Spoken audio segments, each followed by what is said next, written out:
കാഞ്ഞിരപ്പള്ളി രൂപതയിലെ ചെങ്കലിലുള്ള Angeles village വലിയൊരു വിശ്വാസ സാക്ഷ്യത്തിന് വേദിയായത് വേറിട്ടൊരു കാഴ്ചയായി മാറി.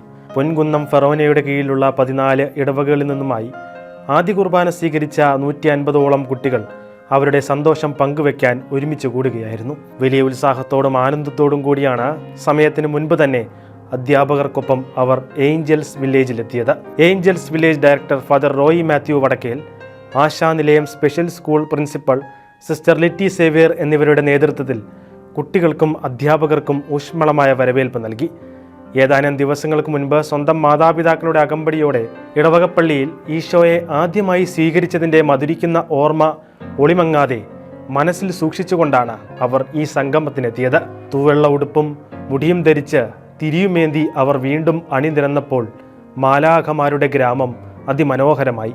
മിഷൻ ലീഗ് പൊൻകുന്നം ഫെറോന director father Dibin Chenapurakkal, mission league ഫെറോന ആനിമേറ്റർ സിസ്റ്റർ ജസ്ലിൻ എന്നിവരുടെ നേതൃത്വത്തിലാണ് സ്നേഹസംഗമം സംഘടിപ്പിച്ചത്. എല്ലാ മാലാഖ കുട്ടികളും ഏഞ്ചൽസ് വില്ലേജിലെ ഗ്രോട്ടോയുടെ മുൻപിൽ അണിനിരന്ന് സമർപ്പണ പ്രാർത്ഥന നടത്തി. അവിടെ നിന്നും റാലിയായി വിശുദ്ധ കുർബാനയ്ക്ക് ചാപ്പലിലെത്തി.